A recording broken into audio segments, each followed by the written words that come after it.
Tinder एक online dating app जिसे आजकल हर कोई यूज़ करता है और यंग जनरेशन में तो ये बहुत ही पॉपुलर है। अगर आपको इस ऐप के बारे में नहीं पता है तो मैं बता देता हूँ। इस ऐप में अगर दो स्ट्रेंजर्स एक दूसरे को राइट स्वाइप कर देते हैं तो वो दोनों एक दूसरे से बात कर सकते हैं।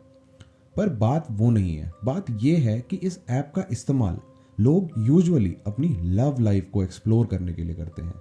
और ऐसा ही कुछ हुआ जयपुर में रहने वाले 28 साल के दुष्यंत शर्मा के साथ। फरवरी 2018 दुष्यंत का टिंडर पर ऐसे ही एक मैच होता है 27 साल की प्रिया सेठ नाम की एक लड़की से, और कुछ ही दिनों में ही started to like that girl and the girl also started to respond in the same way. वो दोनों 3 महीने तक लगातार एक दूसरे से बात करते हैं और उनके बीच में एक अच्छी अटैचमेंट हो जाती है और एक लव एंगल क्रिएट होने लगता है। पर ये सब 2 लाइज के ऊपर बेस्ड होता है जिसके बारे में मैं आपको बाद में बताऊंगा। इसके बाद दुष्यंत और प्रिया मिलने का प्लान बनाते हैं।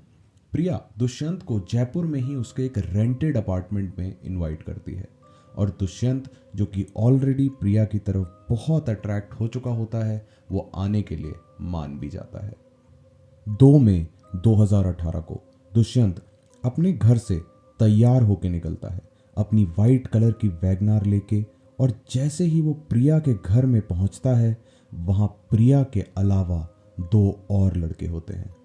दुष्यंत को अभी घर से निकले हुए करीब 4 घंटे हुए होते हैं कि तभी उसके पापा को दुष्यंत के ही नंबर से एक कॉल आता है। कॉल पर दुष्यंत पापा से कहता है, पापा they will kill me, please give them 10 lakh and save me. अब इसके आगे की कहानी सुनाने से पहले मैं आपको वो 2 झूठ जिसके आधार पर ये पूरी कहानी रची गई है वो बताता हूं। पहला झूठ दुष्यंत के एंड से। दुष्यंत जब प्रिया से टिंडर पे बात कर रहा होता है तो पहली चीज तो वो अपना नाम विवान कोहली बताता है और वो प्रिया से कहता है कि वो एक बहुत ही अमीर बिजनेसमैन है और अब तक उसकी शादी नहीं हुई है, जबकि होता कुछ और ही है। दुष्यंत एक बहुत ही मिडिल क्लास फैमिली का इंसान होता है और उसकी शादी भी हो गई होती है और उसका असली नाम, जैसे कि आप सब जानते हैं, दुष्यंत शर्मा होता है। दूसरा झूठ जो कि प्रिया के एंड से होता है। प्रिया दुष्यंत को ये बताती है या ऐसा दिखाती है कि वो एक आम लड़की है, पर ये सब झूठ होता है। प्रिया एक कॉन गर्ल यानी कि ऐसी लड़की होती है जो नए नए लड़कों को अपने प्यार में फंसा के उन्हें किडनैप या ब्लैकमेल किया करती थी, और यही किया उसने दुष्यंत के साथ, क्योंकि उसको दुष्यंत की टिंडर प्रोफाइल देख के और उससे बात करके ये लगा कि वो बहुत अमीर है और उसे वो काफ़ी पैसे ऐड सकती है। इसी के बाद जब दुष्यंत प्रिया के घर पहुंचा तो वहां पहुंचते ही प्रिया ने उसके 2 साथियों के साथ मिलके दुष्यंत को मारा पीटा और किडनैप करके बंदी बना लिया। प्रिया के वो 2 दोस्त, पहला उसका एक्स बॉयफ्रेंड दीक्षांत कामरा और दीक्षांत का ही एक दोस्त लक्ष्य वालिया। किडनैप करने के कुछ ही देर बाद इन तीनों को एहसास हो जाता है कि दुष्यंत कोई रिच बिजनेसमैन नहीं है, बल्कि वो एक आम घर का मिडिल क्लास लड़का है जिसके पास उसे देने के लिए इतने पैसे है ही नहीं। फिर वो दीक्षांत को डरा धमका के उसे पापा को कॉल करने को कहती है और 10 लाख रुपए की रैंसम डिमांड करती है। उसके बाद फोन पर क्या हुआ ये आप लोग दुष्यंत के पापा के एक इंटरव्यू में से ही सुनिए।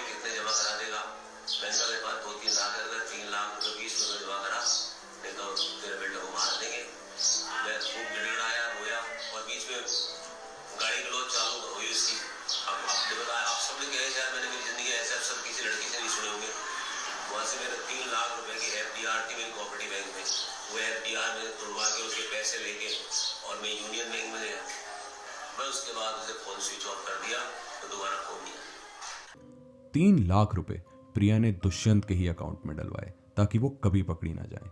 और फिर उसने दुष्यंत के कार्ड से 25,000 रुपए निकाले, जिसकी दुष्यंत के अकाउंट में डेबिट रिकॉर्डेड है। 25,000 ही निकाल पाई क्योंकि दुष्यंत के कार्ड में 25,000 की ही लिमिट थी और इससे ज़्यादा वो निकाल नहीं सकती थी। इसके बाद दुष्यंत के पापा और सभी घर वालों को लगा कि शायद अब उनका बेटा वापस घर आ जाए। पर 4 मई 2018 को जयपुर के आउटस्कर्ट्स में एक छोटे गांव में एक सूटकेस मिली, जिसमें और कोई नहीं, दुष्यंत की लाश थी। उसका गला एक तेज धार वाले चाकू से काटा गया था और फिर उसे सूटकेस में डाल के जयपुर के बाहर फेंक दिया गया। लाश मिलने से पहले ही दुष्यंत के पापा ने पुलिस में कंप्लेंट कर दी थी और लाश मिलने के बाद जब पुलिस ने दुष्यंत की मोबाइल लोकेशन और कार्ड ट्रांजैक्शंस ट्रैक की तो उन्हें प्रिया का रेंटेड अपार्टमेंट और वही पास में एटीएम भी मिल गया, जहां से प्रिया ने 25,000 रुपए निकाले थे। इसके बाद पुलिस ने प्रिया और उसके 2 दोस्तों को पकड़ने के लिए पुलिस फोर्स लगा दी और कुछ ही दिन बाद पुलिस ने उन तीनों को जयपुर के एक रेलवे स्टेशन से भागते हुए पकड़ लिया। और उसके बाद जो सच सामने आया वो और भी ज़्यादा खौफनाक था। इससे पहले इस क्राइम के पीछे के मोटिव को जान लेते हैं। प्रिया के एक्स बॉयफ्रेंड दीक्षांत, जिसके साथ प्रिया उसी फ्लैट में रहा करती थी, उसके सर पर 21 लाख का लोन था, जिसको वापस करने के लिए ही प्रिया ने और दीक्षांत ने ये प्लान बनाया। और बाद में दीक्षांत ने लक्ष्य को भी इस प्लान में शामिल कर लिया और तीनों ने मिलके दुष्यंत की जान ले ली।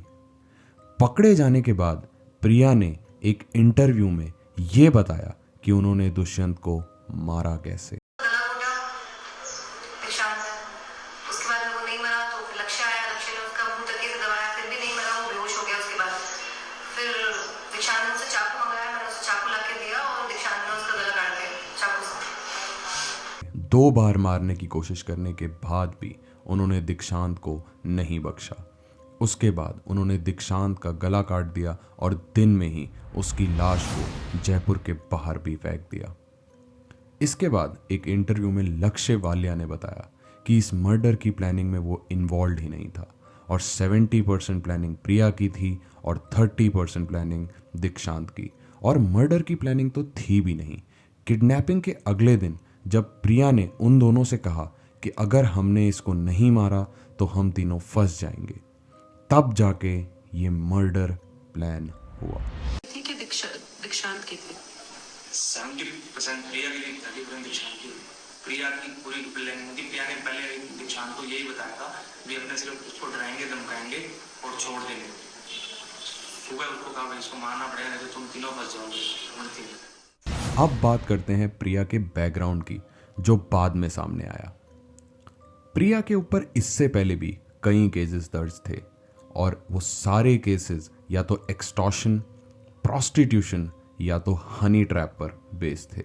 उसने दीक्षांत से पहले भी कई लड़कों को ऐसे ही अलग अलग तरीकों से ठगा था। यही नहीं, प्रिया 3 महीने जेल में भी रह चुकी थी, पर एविडेंस की मजबूती ना होने की वजह से वो बच गई। पर फिर भी उन्होंने ये सब काम बंद नहीं किए। जब ये केस कोर्ट में गया तो प्रोसिक्यूशन ने इतने स्ट्रॉन्ग एविडेंस सामने रखे कि जज ने उन तीनों को ही लाइफ इम्प्रिजनमेंट की सजा दे दी। खैर, तो ये कहानी यहाँ ख़त्म होती है और इस कहानी से हमें ये सीखने को मिलता है कि सोशल मीडिया पर किसी से भी ऐसे ही दोस्ती कर लेना और मिलने चले जाना कितना खौफनाक हो सकता है। मुझे यकीन है अगर ये कहानी आपने यहाँ तक सुनी है तो आपको ज़रूर पसंद आई होगी और इसीलिए प्लीज़ आप मेरे चैनल को लाइक, शेयर और सब्सक्राइब करें और कमेंट करके ज़रूर बताएं अगर आपको ये कहानी अच्छी लगी है। अगर कुछ पार्ट आपको ख़राब भी लगा है तो भी बताएं और मैं आपके कमेंट्स का रिप्लाई एकदम फट से करता हूँ, तो प्लीज़ मुझे बताएं। और धन्यवाद आपका मेरे साथ जुड़ने के लिए। आगे मैं आता रहूँगा ऐसी ही कहानियाँ लेके, तब तक के लिए धन्यवाद।